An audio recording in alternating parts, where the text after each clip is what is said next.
आम आदमी पार्टी की मुश्किलें लगातार बढ़ती जा रही हैं। पार्टी के नेता एक एक कर फंसते जा रहे हैं। वहीं बीजेपी की सरकार बनने के बाद अब एक बार फिर पार्टी के नेताओं के खिलाफ कार्रवाई तेज हो गई है।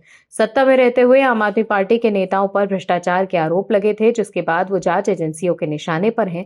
वहीं सत्ता से बाहर होने के बाद पार्टी के नेता अब जमकर राजनीति करने की कोशिश कर रहे हैं, लेकिन बीजेपी और सीएम रेखा गुप्ता आम आदमी पार्टी के नेताओं को मौका ही नहीं दे रही, जिसके बाद पार्टी के नेता तिलमिलाए हुए हैं।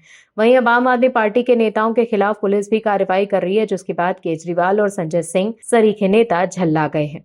क्या है खबर, बताते हैं आपको इस रिपोर्ट में। दर्शकों, अरविंद केजरीवाल ये सोच कर बैठे थे कि दिल्ली में उन्हें कोई हरा ही नहीं सकता, लेकिन केजरीवाल के मंसूबों पर पानी फेरते हुए जनता ने बीजेपी को मौका दिया और आम आदमी पार्टी को बता दिया कि आपसे दिल्ली चलने वाली नहीं है। आपने दिल्ली का बुरा हाल कर दिया है, अब आप सत्ता से बाहर रहिए। आम आदमी पार्टी की दिल्ली सरकार से जनता इतना नाराज थी कि केजरीवाल भी चुनाव हार गए, लेकिन अब हारे हुए लोग ये बता रहे हैं कि बीजेपी दिल्ली के साथ क्या कर रही है।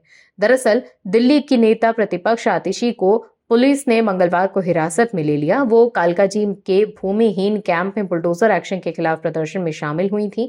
उन्हें हिरासत में लिए जाने पर केजरीवाल दिल्ली सरकार पर भड़क गई।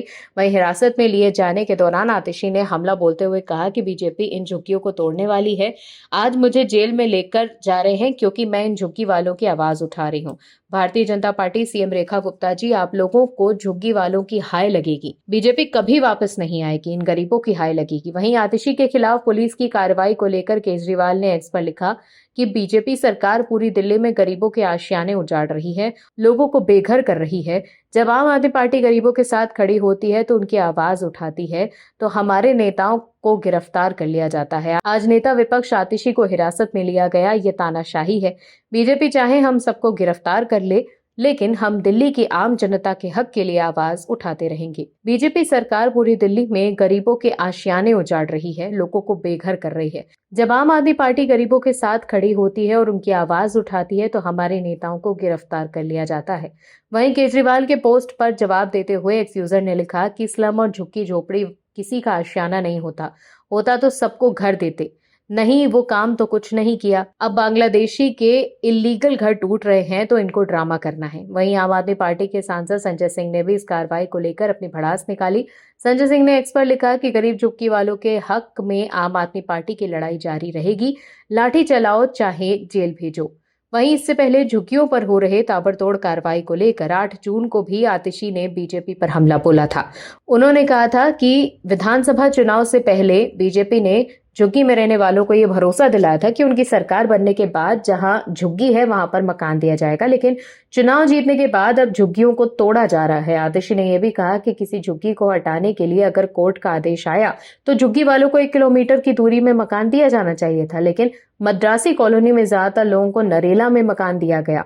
भोगल और साथ ही आश्रम में काम करने वाले लोग नरेला से 50 किलोमीटर दूर कैसे नौकरी करने के लिए आएंगे? उन्हें काफी दिक्कतों का सामना करना पड़ेगा। इससे पहले सोमवार को दिल्ली विकास प्राधिकरण यानी डीडीए ने एक नोटिस जारी किया था। ये नोटिस साउथ दिल्ली के कालकाजी एक्सटेंशन में बने भूमिहीन कैंप के सभी निवासियों के लिए था। इसमें ये कहा गया था कि हाईकोर्ट के आदेश के बाद अवैध झोपड़ियों को तोड़ा जाएगा, इसीलिए सभी लोग अपनी जगह खाली कर दें। दर्शकों, हाईकोर्ट के ऑर्डर पर अगर कार्रवाई हो रही है तो आम आदमी पार्टी के नेताओं को तकलीफ हो रही है। वहीं बीजेपी लगातार दिल्ली में विकास के काम कर रही है। पीएम मोदी कह चुके हैं कि जहां झुग्गी है वहीं मकान देंगे, लेकिन आम आदमी पार्टी के नेता अभी झुग्गी पर अटके हुए हैं। आप दर्शकों से विनम्र निवेदन है कि चैनल को सब्सक्राइब जरूर करें